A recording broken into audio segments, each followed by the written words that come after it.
Before the smoke rose, the world was still a softer place. The sky was wider, the fields greener, and the night darker than we can imagine now. People lived by the turning of seasons, by the patience of soil and sun. A craftsman's hand shaped the world more than any engine could. Each village carried its own heartbeat, each life tied gently to the land.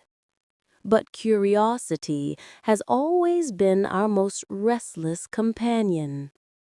Somewhere in the dim light of a workshop, a hand turned a crank, and a spark of thought leaped from mind to metal. What if power didn't have to come from muscle, or from the mercy of wind and water? What if we could make our own power and teach it to work tirelessly through the night? The Industrial Revolution was not a single event, nor a single place.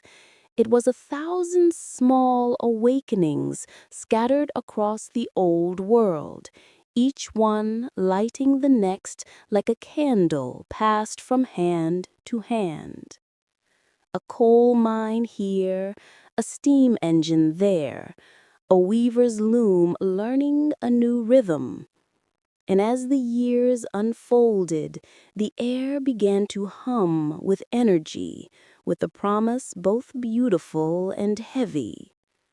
From this hum rose cities that never slept, factories that glowed through the fog, and a new kind of life, one not measured by the rising sun, but by the clock on the wall.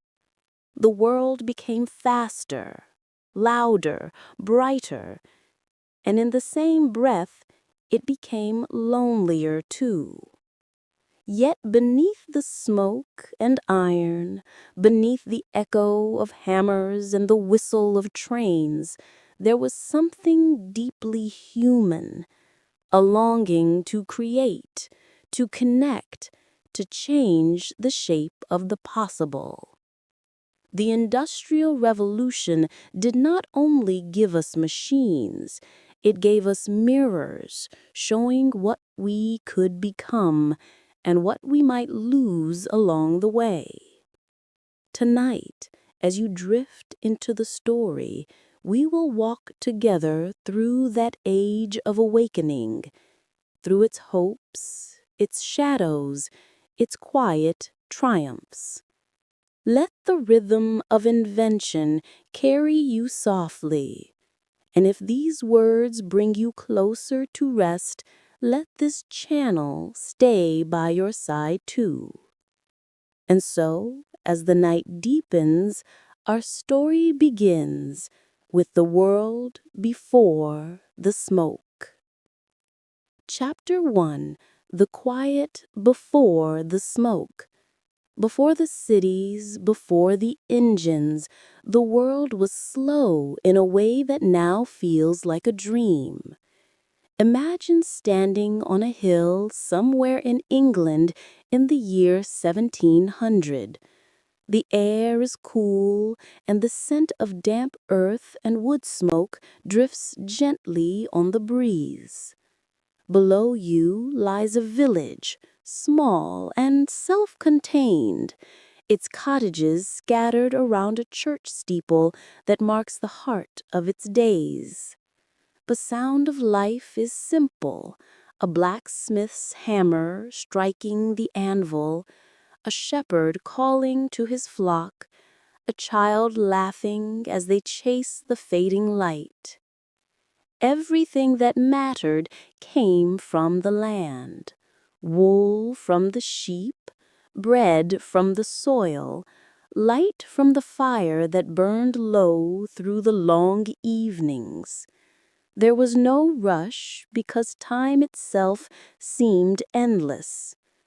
Each generation lived much like the one before, bound to the same fields, the same rhythms, the same quiet hope that the harvest would be kind. In that quiet world, work and rest were parts of the same breath. When the sun rose, so did the people. When the sun fell, the village dimmed, and the night reclaimed its stillness. Candlelight flickered through windows like fireflies, and stories were told not by machines, but by voices, slow, human, warmed. And yet beneath that peace there was struggle. For many, life was fragile. One bad harvest could bring hunger. One illness could change a family's fate.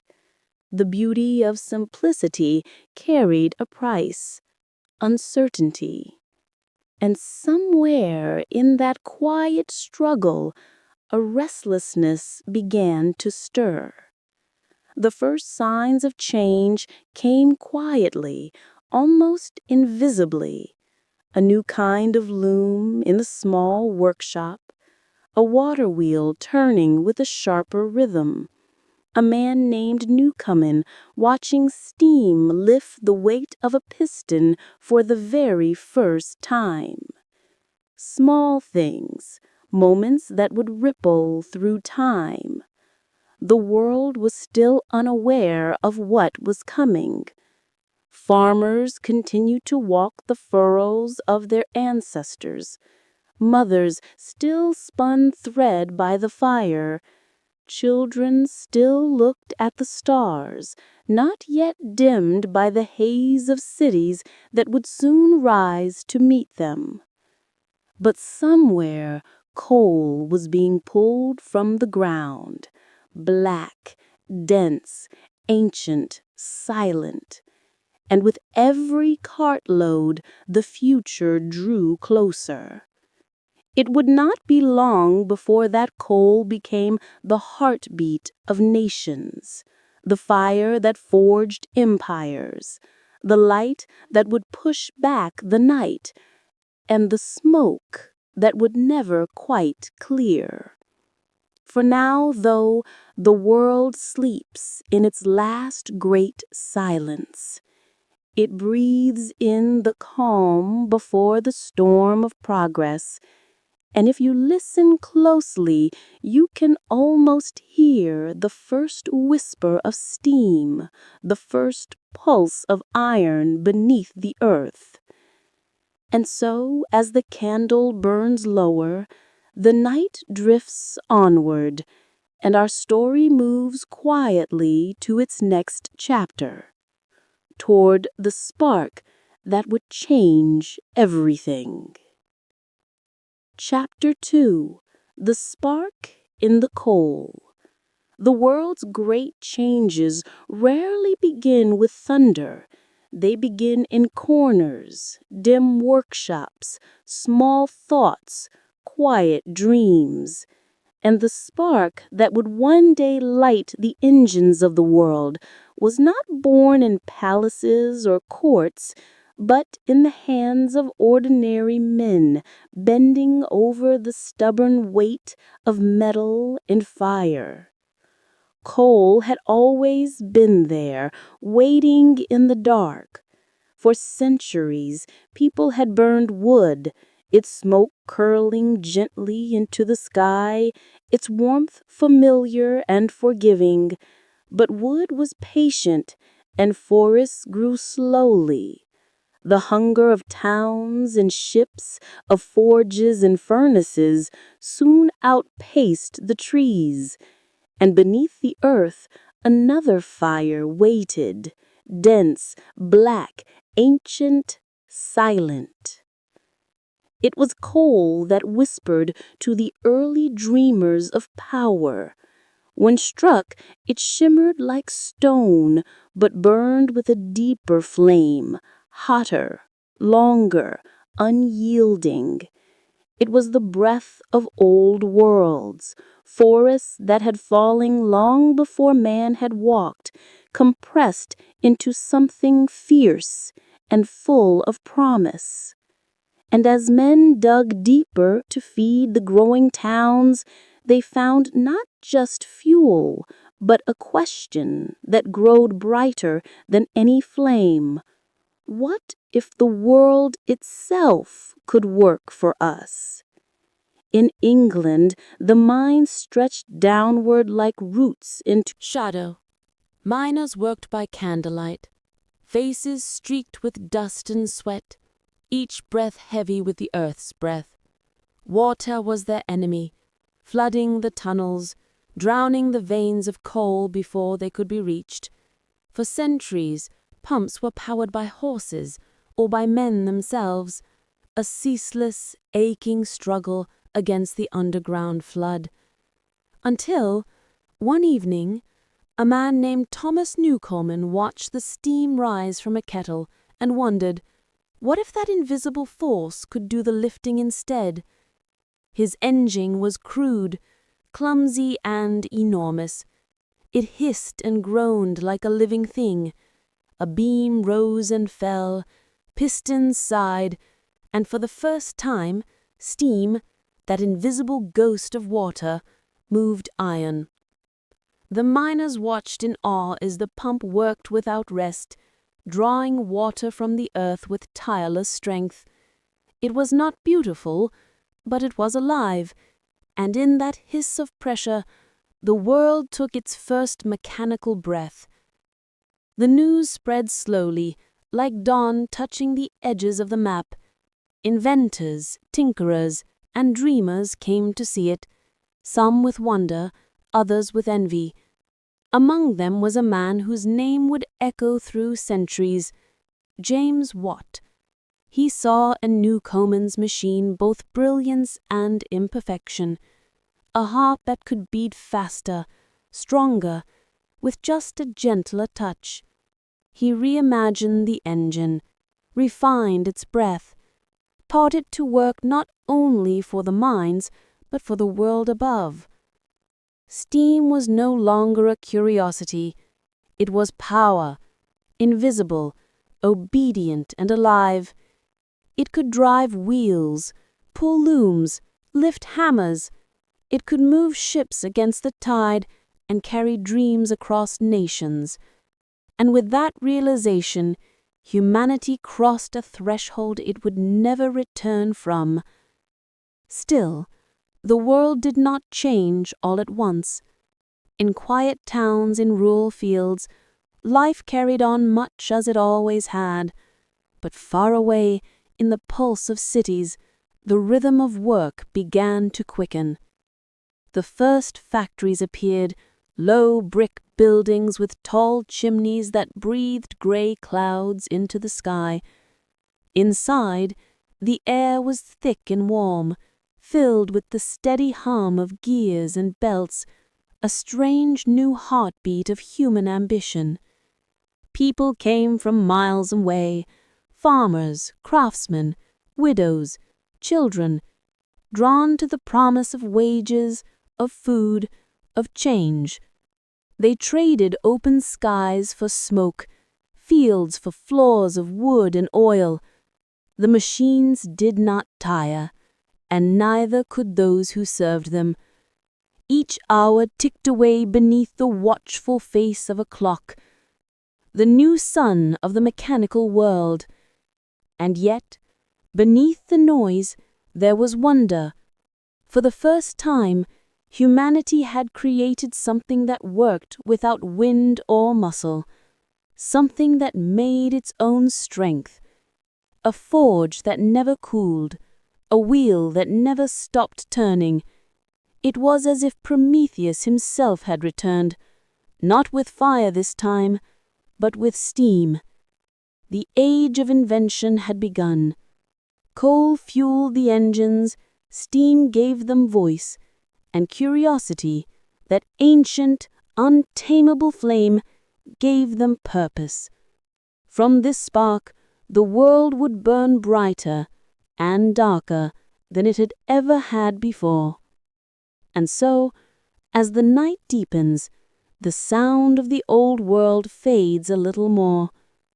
The quiet of the fields give way to the hum of iron, to the heartbeat of cities yet to be born. The age of stillness is ending, and the hum of progress grows louder in the dark. When dawn comes again, a new chapter will rise with it, one where steam meets iron and the air itself begins to move. Chapter 3. The hum of iron and steam. The world began to move in ways it never had before, not in the quiet rhythm of footsteps or hooves, but in the ceaseless heartbeat of machines. In the first half of the 18th century, a strange music began to echo across the valleys, a low, rhythmic pulse that grew stronger with every passing season. It was the sound of iron and steam, two elements that would soon rule the earth together. At first, people didn't know what to make of it. The factory was something entirely new, a building not made for worship or shelter, but for work. Its walls did not echo with hymns or laughter, but with the measured clatter of gears, the soft hiss of pistons, and the thrum of belts spinning endlessly above. It was a kind of cathedral, but one built for motion. Inside, the air was warm and thick with coal smoke. The floors trembled beneath the weight of machines, and the workers, men, women, children, moved like parts of the same living organism. They rose before dawn, their footsteps soft on cobbled streets as they followed the call of the whistle. Hours asked not by sunlight, but by the steady sweep of the factory clock, its hands measuring labor instead of time. And yet, despite the noise and the sweat, there was awe. To stand among the engines was to stand inside power itself. Steam poured through pipes like the breath of a sleeping giant. Gears turned with mechanical grace, each tooth fitting perfectly into the next. A choreography of invention. It was both terrifying and beautiful, a reminder that humankind had made something almost alive. James Watt's improved engine spread like wildfire. It powered mills and looms, ships and hammers, and soon the pulse of steam reached beyond the mines into every corner of industry. The first textile factories appeared near the rivers, their spinning frames dancing in time to the rhythm of the pistons. Where any handful of weavers worked in cottages, now hundreds labored under one roof, each thread part of a vast mechanical tapestry. For those who owned the machines, the profit seemed endless. For those who worked them, the promise was heavier. The air inside the factories was thick and hot, filled with lint and sweat and sound. Fingers moved quickly, eyes strained on the dim light, and every mistake could mean a cut, a crush, a silence. The machines demanded attention, constant, perfect, unforgiving. But even in hardship, there was a sense that something grand was unfolding. The people inside those walls were part of something far larger than themselves, something that would change the shape of the world. They didn't yet know that history would remember them, the spinners and machinists, the soot-covered engineers, the dreamers who kept the engines alive. Beyond the factories, cities began to grow around this new rhythm. The quiet lanes of the countryside gave way to crowded streets where chimneys pierced the sky like iron trees. Smoke rolled over rooftops and turned the dawn a soft gray. Trains, still new and miraculous, carried goods and people farther than any horse could ever run. The world was no longer bound by distance. It was shrinking, connecting, awakening. And with that connection came a strange feeling, as if time itself had quickened its pace. Letters traveled faster, news crossed oceans, and invention became contagious. One idea sparked another, each improvement building upon the last, until the line between imagination and reality began to blur. Still, for every wonder, there was a cost. The countryside, once green and unbroken, grew pale beneath the breath of factories. Rivers ran dog with the dyes of progress. The sky, once a canvas of clouds, now carried the fingerprints of smoke. And yet, humanity pressed forward, because within that smoke was something irresistible: the future. It's strange to think how quickly we learn to live with it, to measure life not by the seasons, but by the shift, to trade the silence of fields for the hum of machines. And though many longed for the simplicity that had been lost, there was no turning back. The world had tasted motion, and it would never again stand still. The hum of iron and steam grew louder each year, a constant lullaby of progress. Ships left harbors powered not by wind, but by fire. Trains cut through valleys in ribbons of smoke. The night itself grew shorter, its quiet broken by the whisper of engines that refused to sleep. And yet, in the heart of every city, beneath the endless turning of gears, you could still find the human heartbeat, steady, resilient, hopeful.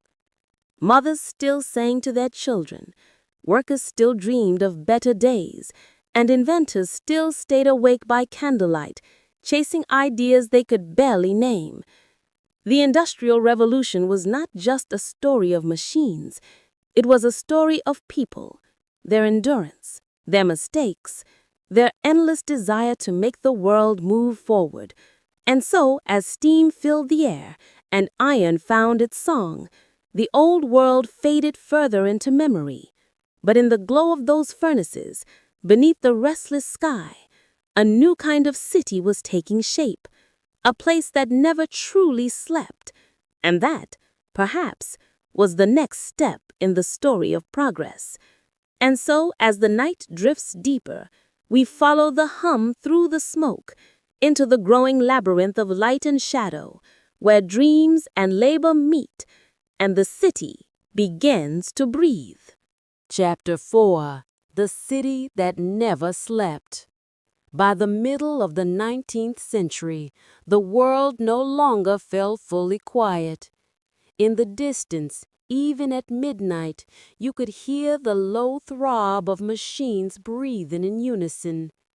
Cities that had once dozed beneath starlight now glimmered with 1,000 orange eyes.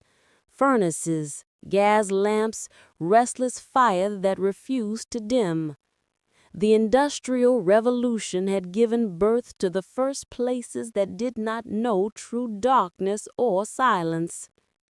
If you walked the streets of Manchester or Birmingham then, the air would taste faintly of iron and soot. Cobblestones glistened with rain and coal dust, and narrow alleys pulsed with the movement of people. Workers spilled from the factories in waves, their faces pale beneath a film of ash, their boots heavy with the day. Carts rattled by, loaded with cotton and steel. Above, windows flickered like stars trapped behind grime. The city had learned to breathe, and its breath was smoke. Each morning began not with birdsong, but with the whistle steam. Time itself seemed to change its texture. The old wandering hours of rural life had hardened into minutes, counted, measured, sold. Clocks adorned the walls of factories and train stations. Their ticking was both a comfort and a command. The working day began with precision and ended only when the siren called. People moved according to schedules now, not seasons, and though it was efficient, it left a faint ache, a sense that something gentle had been replaced by something exact. The streets were alive with stories. A young boy carried coal to the mills, his hands blackened, his eyes wide with both exhaustion and wonder. A woman, once a farmhand, now guided a loom that spun faster than any pair of human hands could. A clerk balanced ledges by candlelight, watching through his window as a train roared by like thunder made of metal. Everyone was part of the same immense rhythm, caught between pride and fatigue. Still, there was beauty in the change. To see a train depart the station was to witness magic rendered mechanical. The air trembled, the ground shuddered, and the passengers stared out in awe as the world began to move beneath them. Distance had collapsed. The unknown was suddenly reachable. A letter could cross the country in days instead of weeks. News could travel faster than wind. The world was shrinking into a network of motion and sound. In the evenings, as workers returned home, the city glowed with quiet energy. Taverns filled with laughter and talk. Candles burned in windows, their flames bending in the draft of passing trains. Children played on doorsteps, their laughter mixing with the distant hum of machines still turning through the night. For the first time in history, ordinary people could feel the pulse of progress around them. They could sense without words that they were living in a moment when the future was being forged hour by hour. Yet not all lights were warm. The poor crowded into narrow tenements where the air hung heavy with damp and smoke. Water was scarce, and illness traveled quickly through the maze of brick. The same engines that powered prosperity also powered inequality, and though the city shone from a distance, up close its beauty was cracked. Children slept beside the tools of their labor. Mothers coughed into the night while factories rumbled outside their windows. The age of progress had a shadow, and it stretched long across the cobblestones. And still people dreamed of education, of wages that could feed their families, of quieter days that might one day come. Churches opened their doors at dawn, offering rest to those who had none. The first schools rose between factories, their classrooms smelling faintly of ink and coal. Even amid hardship, there was a strange faith that the world, now moving so quickly, might eventually move toward kindness. Inventors continued to chase improvement. New machines appeared, looms that wove finer thread, presses that printed books faster than ever before, engines that turned wheels on ships and trains. Progress was a fever.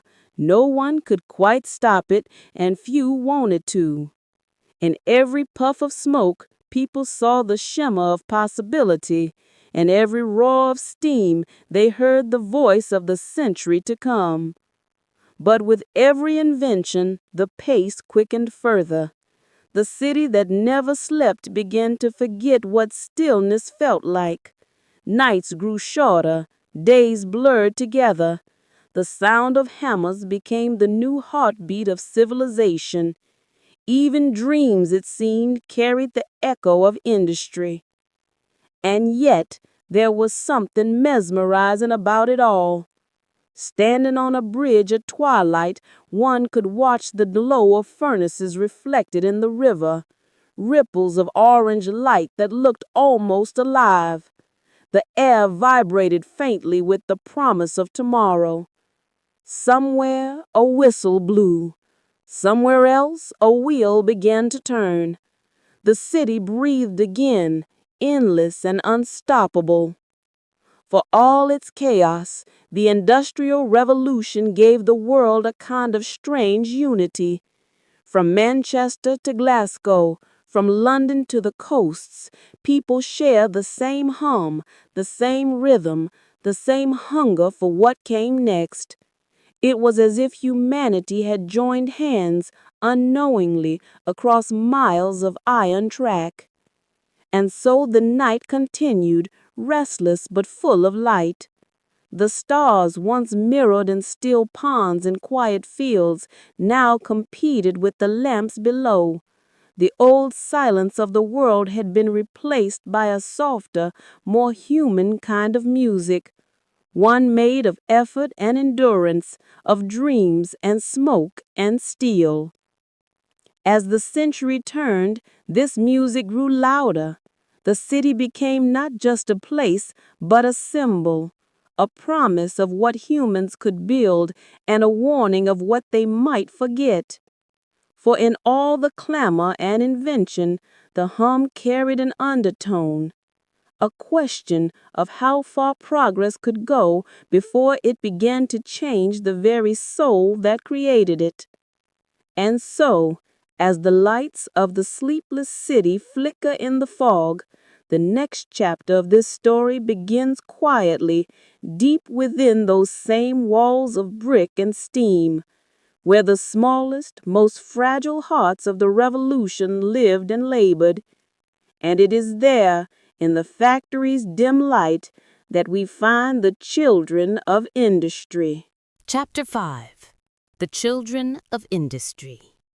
In the dim light of the factory, the world of childhood was quietly rewritten. Gone were the open meadows, the games beneath the trees, the golden afternoons where time wandered like a stream. Now childhood lived in shadow, between the hum of looms, the grind of gears, and the echo of boots on wooden floors. The Industrial Revolution did not wait for anyone.